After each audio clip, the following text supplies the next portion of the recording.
Fergal, it all started here in Shant Tracy Park. Afternoon, Stevie, how are you? Yeah, where I grew up, where I played my hurling and Gaelic football, Stevie. Yeah, you're right, Shant Tracy Park, home of Fergal Rovers. When did it all start for you here as a juvenile? Oh, that'd be giving away my age, Stevie. Many years ago, I remember coming over when you had the Gleeson family, who are still heavily involved. Mick Gleeson, God rest his soul. We came over here as juveniles.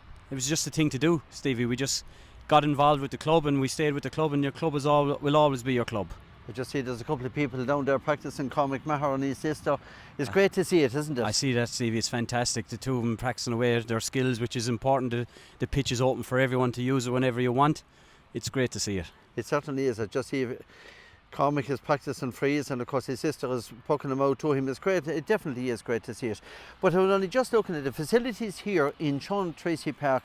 Aren't they absolutely splendid now, Fergal, compared to when you first started out? When I started out, Stevie, we didn't have three pitches like we have now. We've got the top pitch, the bottom pitch, the main pitch. And I was down watching the senior team training on Sunday morning. They were down in the Abbey CBS with the new Astro and the pitch on the side. So the facilities are amazing. They're the envy of a lot of clubs around the West Tipperary area, if not around the county itself. It's fantastic to see. Fergal, we're going to go back in time with your life story, I suppose, really. You were teaching in Thurles over there for how many years? I was in Thurles for 17 years, Steve. Go away. Yeah, I was teaching in Scolalva CBS in Thurles, yeah. There was a great friend of mine over in Thurles, and he used to always speak about Fergal O'Reilley. That's Tommy Barrett. Tommy, the former county board secretary? The young Tommy. Young Tommy. I taught Tommy in school, yeah. I taught Yeah. Tommy in school, and his brother Sean, I taught Sean as well. He always spoke very, very highly of Fergal O'Reilley. He Nice said to he hear. was a guy that will always listen to you, he said, and a guy that always used common sense. That's great to hear. That's great to hear, yeah. If you see Tommy, tell him I said hello. I will certainly, and there's no doubt, but he will be looking at this video again. Well, Tommy, how are you, Tommy? Fergal, talk to me now about, we'll say, not what you have won, but you would have probably been on successful teams here with the Rovers, yeah? Oh, all the way up along. We had a good bunch of juveniles that were successful at all the juvenile ages, 12, 14, 16, minor. And then, of course, when you reach minor age, it's trying to hold those kids to keep them at the under 21 level and to keep them on to senior. And at senior level we weren't too successful. We got one West Senior title before I retired playing, but nowadays they're beginning to win a lot more titles than we did when I was playing. But it's nice to have one West Senior title and to have those medals. You know, you remember them from growing up and playing. What did they mean to you and your family when you brought that medal back in home? You had your mum and dad, and they were looking at this medal. I'm sure they were very proud parents. Oh yeah, as being a parent myself, you're always proud of the achievements of your own children. So I'm sure my dad, being a staunch Fergal Rovers supporter and a Tipperary supporter, he was happy. You know, seeing a medal being won, and not just for me, but for all the club. You know, it was important. We hadn't won a West Senior, in at least 20 years. You know, when we won it. So it was the likes of the Leahy twins and the Lowry brothers out there in Ballyglass that, you know, they drove it on. Kieran and Brian. Kieran, Brian, Darren, all those, yeah. Donna, Shane, Paddy Dalton, Timmy Dalton, all those lads, you know. And Robbie Kiley was still here playing at the time with us, and he went on to great things and won a Munster senior football title only 4 years ago. So, yeah. It's good for the club. If he was in any other county, he would have an All-Ireland in his back pocket. Quite possibly, Stevie. Quite possibly, yeah. And of course, he is a proud tipman, and we will always remember him for his wonderful achievements. Yes. And his great skill. He was an outstanding centre-back. Outstanding, and a great addition to the club, you know. Not only that, but you also played a bit of soccer with Tip Town. Would I be right in saying that? I did. I played with St Michael's, played with Tip Town. Yeah. Played soccer, yeah. You just support all the clubs. You play whatever you want when you're, play and play as much as you can when you're growing up. You know, it wasn't a day of age of mobile phones or technology like that. We just went over to the park here, or we went down to kick a soccer ball at, you know, the back of the chapel, as we called it back then, you know, for St Michael's. And over in Scalheen, where they have Anduach, and now we used to have some soccer matches. So yeah, I tried to play all the sports, Stevie, just to enjoy them. A great interest, isn't it? Yeah, something to do, as they say. When you were young, if you were to compare it to now, we'll say with your own kids or with any young child now that's grown up and all of that, technology now have kind of taken over a lot of their lives, haven't it? And compared to when you were at that age, it wasn't about technology. It was about get out and play a game and get a bit of sport into you. Yeah, it's also involved. Yeah, it's all about just, you have to encourage your children to get out and do it. Technology has its pros and it has its cons. It's like everything in life. So sometimes we need technology to help us survive, to do a lot of things, but also getting out for children is important. Fresh air, being out practicing whatever you need to practice, whatever sport you might be into that involves being outside in the fresh air is important, Stevie. So I can see it going around again in full circle. You know, we might be relying on technology in 10 years' time. Well, that's another thing again. It could all change. Yeah, could easily change. Talk to me about Australia. I'm out there a long time now, Stevie. My wife is Australian. We went out to Australia. She wanted to be at home, near to her family, and we went out there. How did you meet her? I met her in Australia when I went there many years ago, and you just keep in touch and the whole lot, and then that leads to marriage, I suppose, you know, that kind of, and then you make the decisions that you think are the right decisions, and he's been good to me since I've been out there. So that's the most important thing. How many kids have you got now, Fergal? I've got 3, Stevie. I've got 2 boys and a girl. And their names then? Zach he's 12, he's the eldest, he's turning 12 on Friday. Freya is 9 and Andrew is 7. So Zach will be playing in the upcoming Feile skills, I would imagine, in the Feile competition. That's the reason why I'm here, Stevie, talking to you today. Yeah, from living on the other side of the world, you try and keep the cultural connection with your home country. So obviously GA is important to me, and my kids are part of Young Melbourne GA Club and Padraig Pearce's GA Club. How did you get involved? And you just go down, Stevie. You just go down and you just get involved, and you was it kind of difficult to get into that and get into that? It's like everything, Stevie. Unless you're going to put yourself out there, it's important to to put yourself out there and just say I'm here. This is who I am, and you get to know people.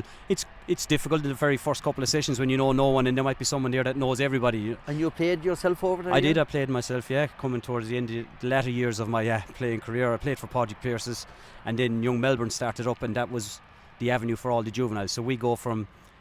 We say 2 years old, but we take them as young as 18 months. What was competition like over there compared to here? Before COVID? Skills, I won't say the skills, but we'll say if you compare to the games here now, competition-wise. Oh, very high standards, Stevie. Before COVID, you had people coming out that were inter-county players. Then COVID put a stop to that, and it put a stop to a lot of things. And then people are coming back out now. There's more county players out playing with different teams out there, and there's actually... I'm actually a referee for Gaelic Games Victoria, so I was refereeing a match and I was talking to a guy at half time there only 3 weeks ago, and he seen hurling for Clonty.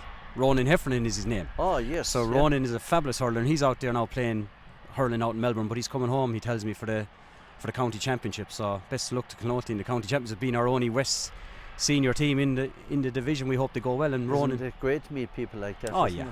Oh, wonderful, and the standard is good. You know. Now back to the juveniles again over in Australia. Yeah. So there's our chairperson is a son of a former Munster Council chairman, and his name is Carl Walsh. He actually won a Munster title with 1992 with Clare. He was on that squad that won that famous final. Yes. And Carl's our chairman, and we've a good committee going, and we just cater for kids that 18 months up as far as 17, 18, and then we have an adult side as well, just in its infancy. But it's all about people that come down. They want to make that, or to continue that connection with their roots.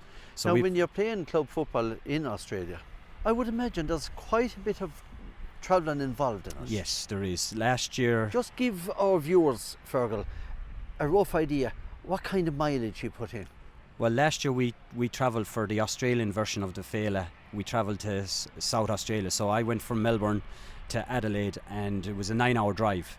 My God. And then we had teams that came from Perth, and that was a flight for them, and you teams that came from Geelong, which would be about a 12-hour drive for them. So that was one way. And there was a time here we'd be complaining if we had to drive over to Rose Green or up to Kilcommon. We were still complaining about that, Stevie. You know, it's ridiculous when you think about it. Yeah, it is. But Australia's such a vast country. You know, it's you have to put in these sacrifices to make it work. And next year, actually, we have to go to Perth because it's every 2 years they do the Australian Feile. So next March is when the next event is taking place. But this year, we are putting in a team from Australia. Australasia is what it's actually called, because it takes over Australia and New Zealand and Asia. They've put in a team into the Feile that's taking place up in the Dome in Mayo on the 29th of June. And luckily enough, my son is part of that squad, and we're actually playing a game here next Tuesday night against Arville Rovers under 15 team. And that is going to take place here, as we are looking at it here, in Shant Tracy Park. And that's thanks. Next Tuesday night, the 25th of June, and that's thanks to Ivor Wilkinson and all members of Arville Rovers Juvenile and Senior Club. And Ivor has kindly offered to feed the Australian Travelling Party, some of them are here already, some of them are en route.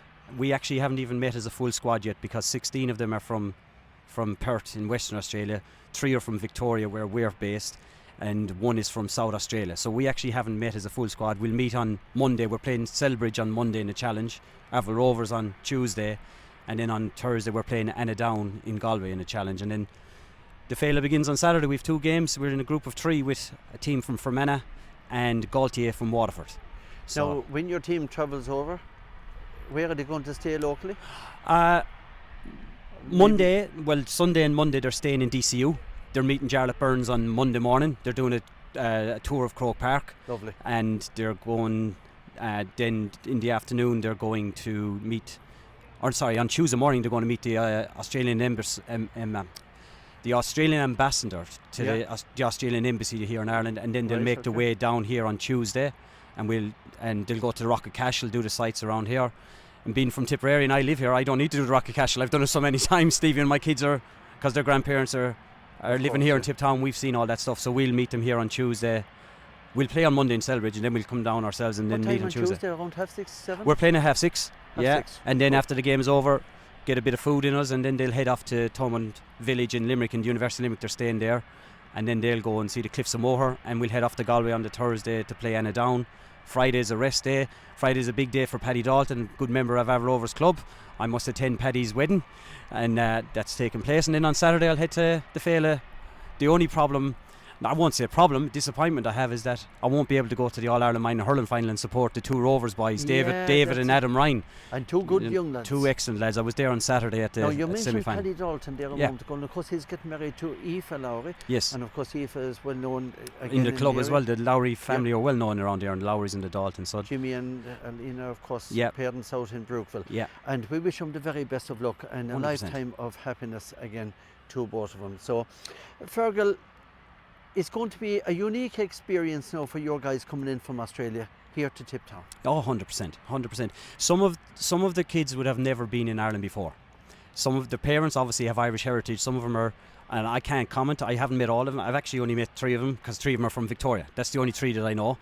And when we all meet as a group, I'm sure I'll find out how many have actually emigrated from Ireland to Australia, and they've just kept that connection with the Irish Gaelic games.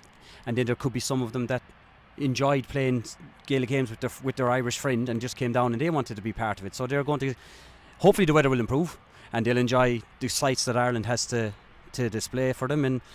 And a lot of this, Stevie, wouldn't have happened without people putting their hand in the pocket to help us to make this happen, because it's roughly, for 20 of us to come over, it's about $100,000. You know, you're talking about accommodation, food, plane gear, and there's a lot of companies like Pipeline Technology. Serious amount of money, isn't it? Serious amount of money, and I'm grateful to Gaelic Games Victoria and the chairperson Dave Foley. He's a Cork man, and Padraig Pearce's Eugene Nannery is a Westmeath man. You actually have Claire Gallagher, she's from Fermanagh, she's heavily involved. Fergus Reen, a guy from Kerry, heavily involved with the Pearces, and then Young Melbourne themselves.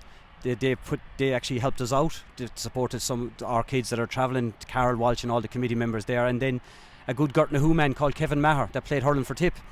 He runs a company called Castle Carpentry, and he was willing to help out as well, to help the kids that are coming over here. How is Kevin getting on over there? Kevin's getting on great, yeah. Not hurling anymore, but he's heavily involved with Melbourne Shamrock still. He's a busy man with his company and with his 3 young kids, so he's doing well, and you know, we're grateful for all those people that have helped us out. He have 3 kids, he's well settled in Australia. You have 3 kids, you're well settled in Australia. Yeah. Do you think that you're going to remain in Australia, and if so, why? Well, that's a big question, Stevie. Are my mother and father watching this one, are they? Look, my kids are well settled at this stage. They love coming home, seeing their grandparents, you know, and it's good to keep that connection, and you never say never, Stevie, you know.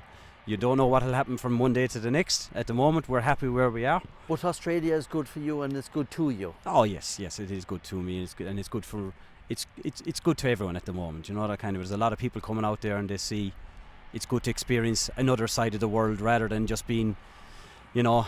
Are you glad now that you made that move? I am. Yeah, I would say that. Yeah, I would be glad. You know, it was difficult at the time. Chances over there for you to. Well, chances for me, for opportunity-wise, yeah, being a school teacher, they were okay. It took a while to get my qualifications recognised, but when they were, there is work out there. You Well, know, I was just going to ask you that, is there a lot of work there for teachers? yes, there is. There's a shortage of teachers everywhere in the world. Well, your own first cousin is teaching outside in Dubai. Dubai. She is, yeah, Niamh, yeah. Niamh Maguire. Yeah. And it's great to see people like that just moving on, and you know, if they want to see other parts of the world and make a few quid, well, isn't that what it's all about? That's what it's all about, yeah. And they experience things that they might never have experienced if they didn't go, you know, that kind of way. So they enjoy it. It's a big move for people to give it a go, but you never know unless you try it, you know. And hats off to those who do give it a go, and those who choose not to do it, hats off to them as well. They know what's right for them. And you for know, people now, Fergal, that don't really understand, it's a huge journey for you on flying over here, yeah. flying over there. What is the duration of the flight roughly? Door to door for me is 28.5 hours. My God almighty. Yeah, so it's a long trip. It's a long They trip, say all it's right. a long ways to Tipperary. I'm not going to sing the song for you, Stevie, but yeah, that's what they say, all right, yeah. But as I said, home will always be home. No matter what, home will always be home. I love coming over to the park.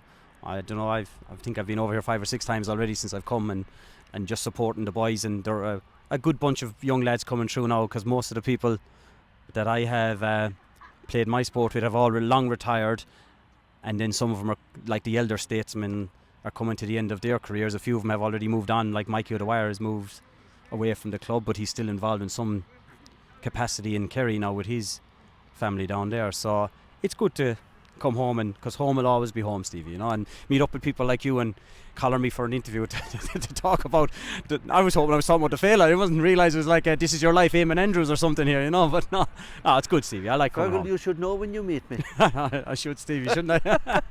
No, it's good. Fergal, we will always remember the people that are no longer with us as well. They have passed on to their eternal reward. Yep. Not too long ago, your uncle-in-law sadly passed on to his eternal reward. That's and correct. That's Tommy Martin. And God rest him, indeed, for anyone that are no longer with us, we will always remember those people. Oh yeah, 100%.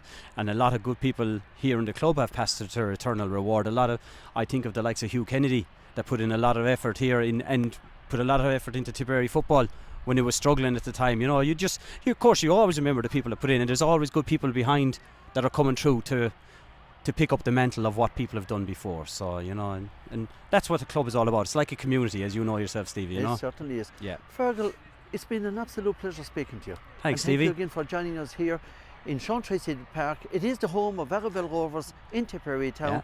And again, continued success. And Stevie, just before we go, if people are around next Tuesday night, you'll be able to come over and see what these boys, because you must remember as well, these boys, some of them just play footy, which is Australian rules, and they're transferring skills to play against a good Fergal Rovers under 15 team to see what kind of standard we are at. And it's 6:30 next Tuesday night, and hopefully the weather will be good for them, and that they won't be too cold as they line out on the pitch.